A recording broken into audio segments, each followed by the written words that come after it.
friends, we were discussing different retting techniques for flax fibers. So the next technique is the enzymatic retting. So as the name indicate, enzymatic, various enzymes or combination of enzymes are used for separating the fibers from adjoining tissues. And in this we normally use pectinase along with metal chelators, and it has been found that along with metal chelators, when pectinase is used, the overall efficiency of the process increases many folds. And further, it gives you a good commercial grade of fibers which is largely used in textiles. And as we discussed that flax fibers are nothing but these are the fibers that are used to prepare linen cloth in textile industry, and various commercial enzymatic mixtures are also available in the market. Now enzymatic retting has few advantages, like it is environmental friendly, because we have seen that water retting causes lot of environmental pollution. Then dew retting is there, it also causes contamination of fibers, thereby causing degradation of the fiber quality. In comparison both the techniques, this is more environmental friendly. It also helps in improving the overall properties of the fibers, and it enhances the absorbency of the flax or the linen fibers. Now if we look into the characters of the flax fibers, they largely occur in the form of strands or bundles. We have already seen the microscopic image. Now the average length of the flax fibers is around 50 centimeters, and flax fibers are perhaps one of the strongest natural fibers because of their high tensile strength, and this tensile strength has been found much higher in comparison to cotton. They have good hygroscopic properties and absorb approximately 20% of the moisture. They are good conductor of heat. They have fine luster on their surface, and we have discussed three retting techniques: water retting, dew retting, and the enzymatic retting.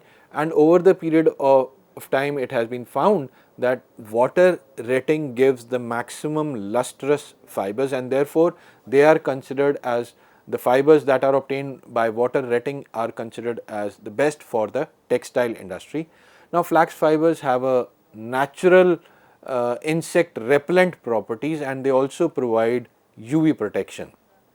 If you look into the microscopic characters of flax fibers, as we discussed, they largely occur in the form of bundles, and the number ranges from 5 to 20 fibers in a bundle. If we look into the transverse section, they appear polygonal in shape with very thickened cellulosic wall and a very tiny lumen. If we look into the surface microscopical characters of the flax fibers, then we will see oblique or horizontal markings on the surface, which are largely due to the treatment of the fibers, and in some of the fibers we will also see fine longitudinal striations on the surface of the fibers. Coming on to the composition of flax fibers, these are largely composed of cellulose, which constitute around 70% of the total composition, then hemicellulose 15%, pectin and lignin constitute around 10% of the total composition, and in addition to these three structural components, it also constitutes certain phenolic compounds along with proteins, waxes, which altogether constitute around 5% of the total composition of the flax fibers. Now if we look into the structural arrangement of the flax fiber, as you can see in the image, the structure of the fiber is divided into the primary wall and the secondary wall, and the secondary wall is further categorized into S1, S2 and S3 phases or the parts. Now S2 constitutes the major part of the secondary wall of the fiber and is mainly composed of cellulose.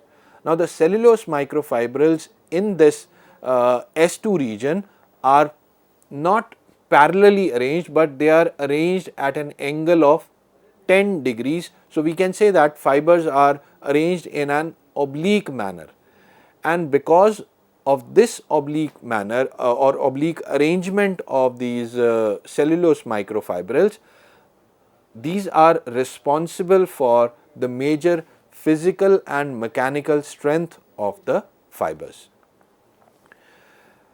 Now, if we talk about, we discussed that it also contains hemicellulose, which is responsible for the structural integrity of the fiber. Then pectin is responsible for the structural reinforcement, and it also helps in maintaining the proper orientation of the cellulose microfibrils. As you can see in this image, the cellulose microfibrils are have an alternate arrangement with the pectin components.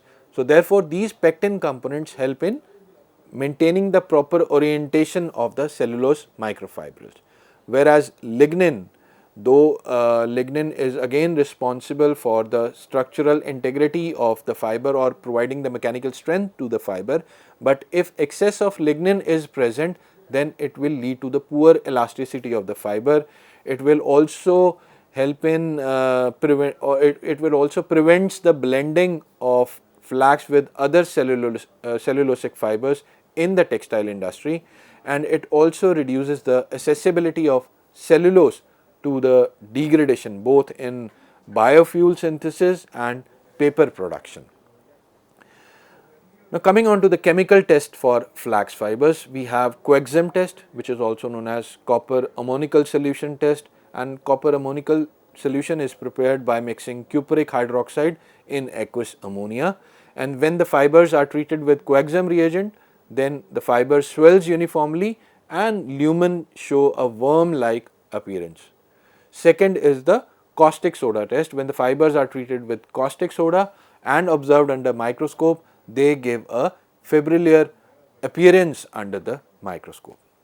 Coming on to the uses, as we discussed, fibers are largely used in textile industry, and for flax fibers, as I told you that flax fibers are largely used to prepare linen fabrics, and we know that linen fabrics are known for their breathability, their lightweight and their absorbency.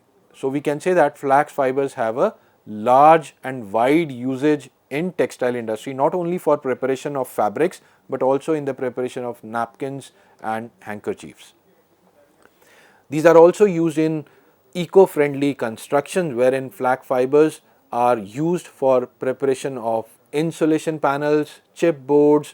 They are also used in geotextile for erosion controls.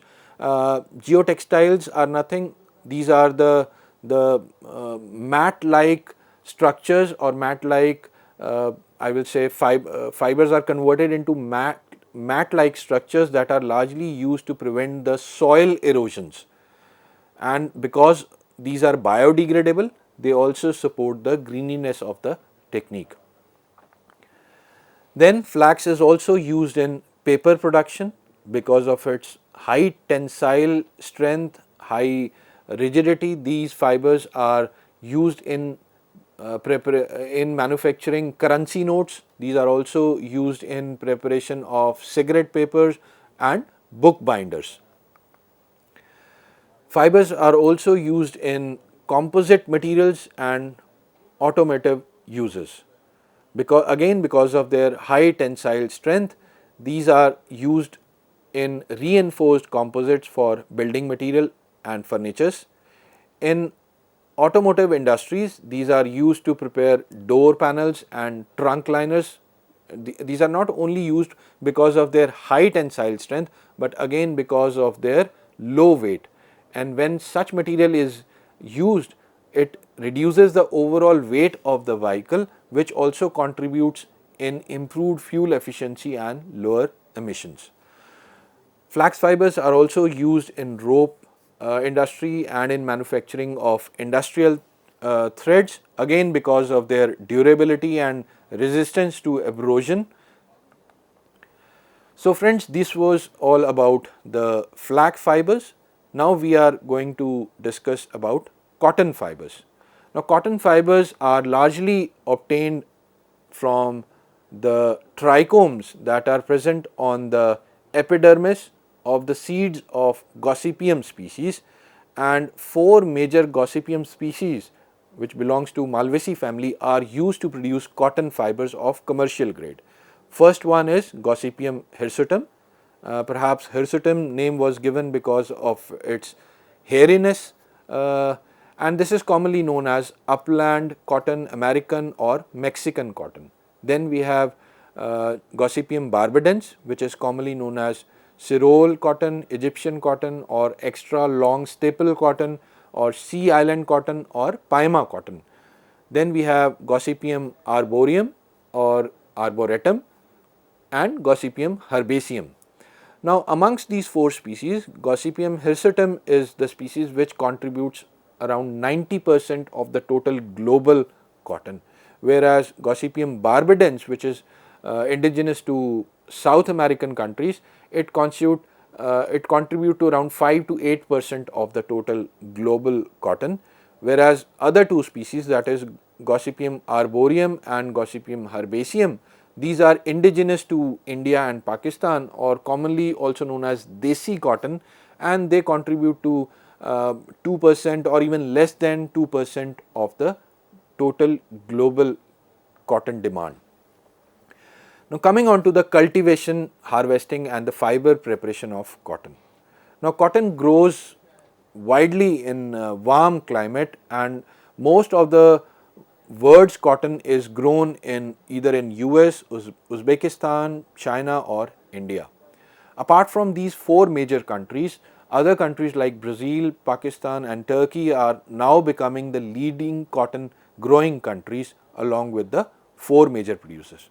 And if we look into India, then the prominent cotton growing states are Gujarat, Maharashtra, Telangana and Andhra Pradesh, Punjab and Haryana, Madhya Pradesh, Rajasthan, Karnataka and Tamil Nadu. Now, again, as we discussed, there are four major varieties of cotton from which commercial grade cotton is obtained. India is perhaps the only country where all the four varieties or four species of Gossypium are cultivated. Now, coming on to the conditions that are required for the cultivation of cotton. Now, cotton grows well in the temperature range of 21 to 30 degrees Celsius and can tolerate up to 40 degrees Celsius of temperature. But if the temperature goes below 20 degrees, then it is considered detrimental for the crop. It requires around 500 to 1500 millimeters annual rainfall with abundant sunlight, because this again helps in the development of bole and overall photosynthetic process of the plant. Cotton has been found to grow on wide variety of soils, but the soil should be well drained and fertile. In northern region of our country, since alluvial soil is prominent, so cotton can grow on alluvial soil. It can grow on black to clay soil, which is largely present in the central region of our country, and it can also grow on black or mixture of black and red soil, which is found in the southern region of our country. Again, the type of the soil has an impact on the quality of the cotton fiber that is being obtained. And the overall pH range of the soil 6 to 7.5 has been found suitable for the growth of the cotton. Now, propagation of cotton is largely done by the seeds on the onset of monsoon. Now, since India is a large country and there is a variation in the time of the onset, so depending upon the onset of monsoon, by and large the propagation period ranges from April to July to August in the different regions of our country. And sowing of the seeds is generally done by dibbling process or by manually, and the seeds are sown at a distance of 3 to 5 feet apart. Now, the water requirement for cotton varies at its different growth stages. A light irrigation is required when the cotton is in germination or seedling stage, and a moderate irrigation is required when the plant is under vegetative growth, and high irrigation is required when the plant is under flowering and bole formation. But again, light irrigation is required when the plant enters into the bole opening phase of its growth. Coming on to harvesting of cotton bolls, and it is largely done after 5 to 6 months after the planting is done, or we can say 50 to 60 days after the flowers have fallen, or in other parameters is 50 to 60% bolls must have opened before we start harvesting of the cotton bolls.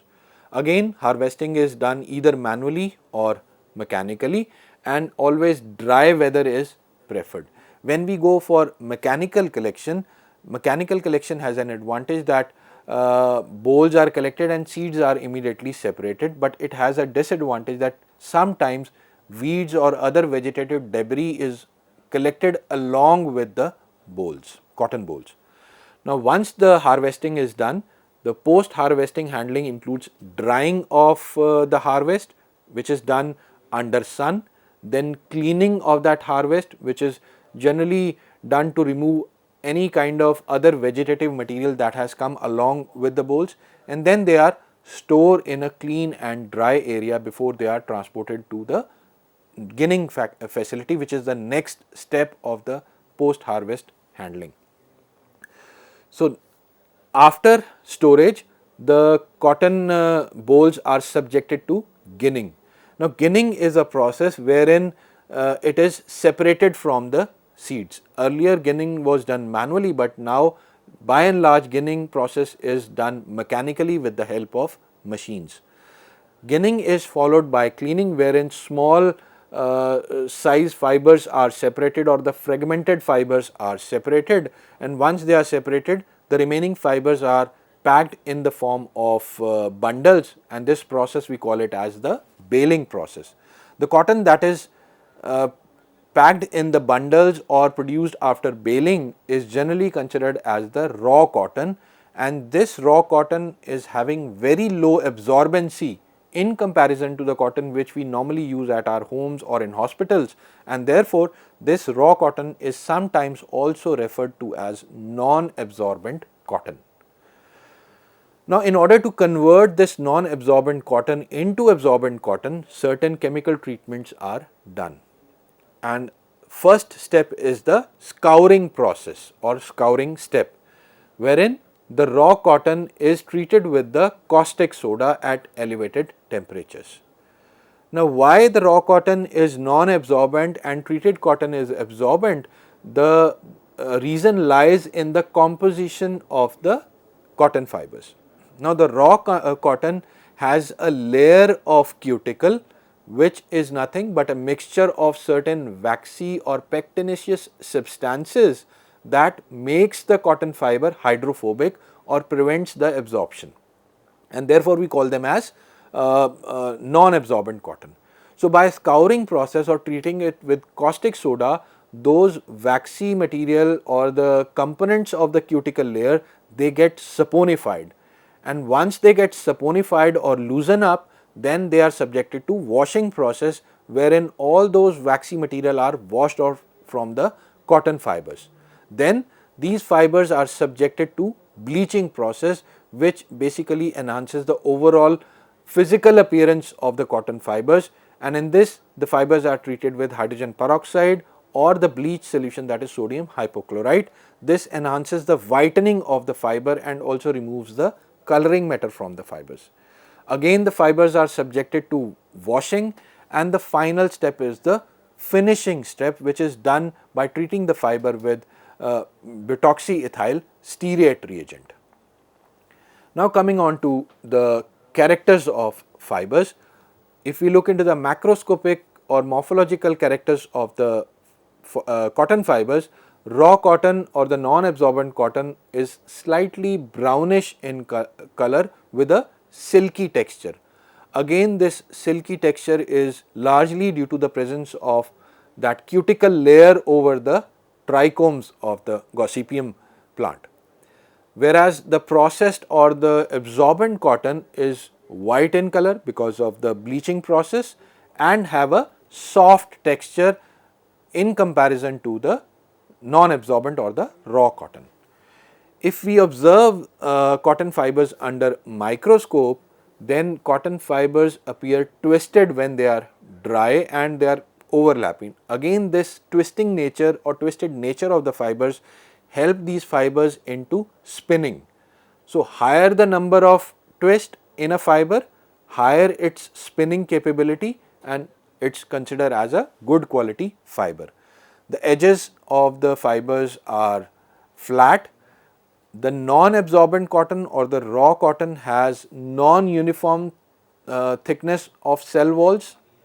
Again, this non-uniform thickness also contributes to the twist on the fiber, whereas the processed or absorbed cotton, since the cuticle has been washed off, it has a uniform thickness, or the walls appear to have uniform thickness under microscope. Now we move on to the chemical composition of cotton fibers. Cotton fibers are largely composed of cellulose, which ranges from 88 to 97% of the total composition. Then the non-cellulosic components of cotton fibers include waxes, which largely contribute to the cuticle layer, and these waxes contains gossypial carnauba, gossypial gossipate, montanil montanate, various alcohols and higher fatty acids, various hydrocarbons, aldehydes, glycerides, sterols, and acyl components. Now all these components, they provide the hydrophobicity to, or are responsible for the hydrophobic nature of the raw or the non-absorbent cotton, and therefore that raw or non-absorbent cotton normally floats on the surface of water. Then we also have pectins, which are nothing but rhamnogalactouranogen backbone structures with arabinose and galactose 2-O-methyl fucose and 2-O-methyl xylose in the side chains. Then cotton fibers are also composed of small amounts of proteins, then ashes and small amount of moisture. Now we move on to various chemical tests that are done for cotton. First one is ignition test. When the fibers are burned, then they burn without any odor and very little ash, and this outcome is same for both raw as well as processed cotton, and this indicate that these fibers are of plant origin. Then picric acid test. The fiber, when are treated with picric acid, they do not retain the yellow color, again indicating their origin of plant source.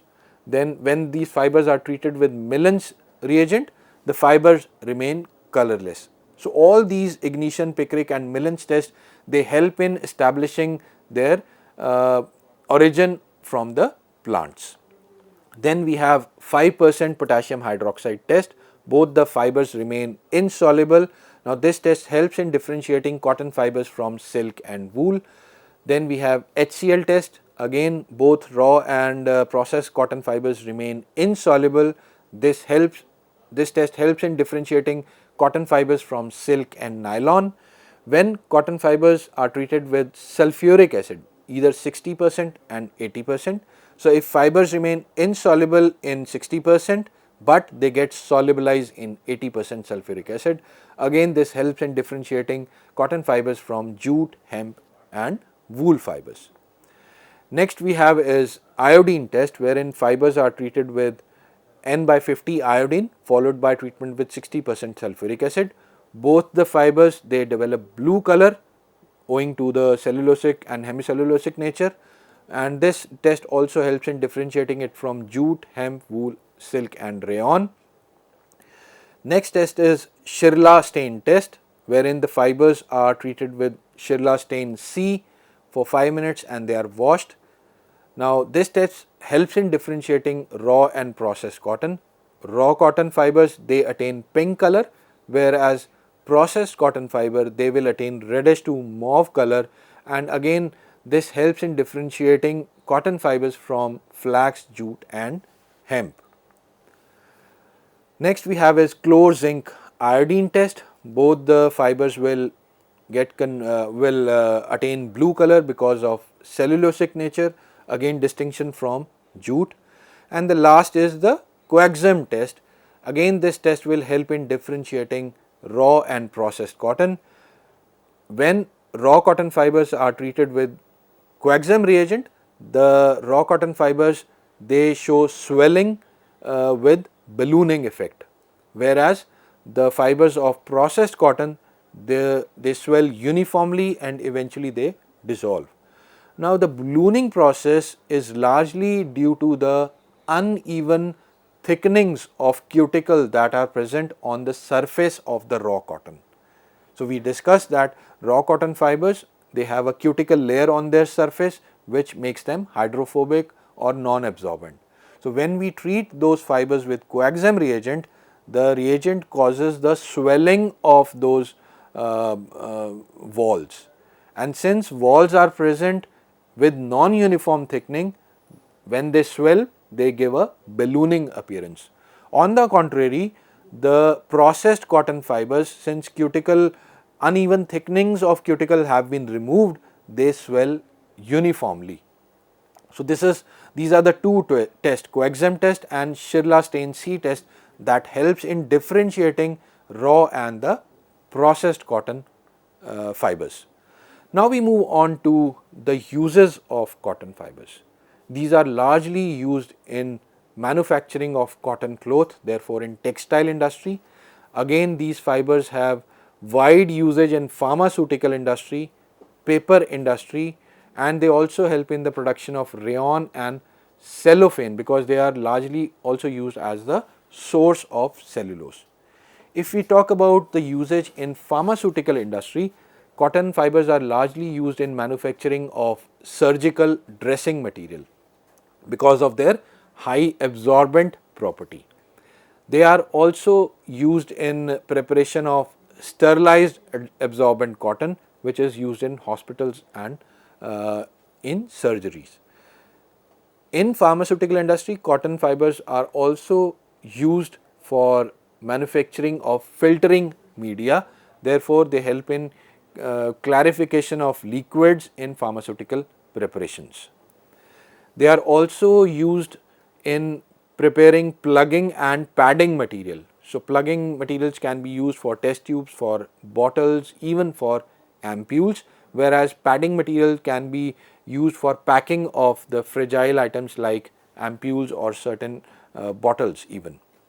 It is also used in the preparation of cellulose derivatives, wherein raw material for cellulose nitrate, cellulose acetate and methyl cellulose, which are used in film coating or tablet formulation and as suspending agents. So friends, this was all about flax and cotton. In the next lecture, we are going to discuss the other two plant fibers, that is jute and hemp. Thank you.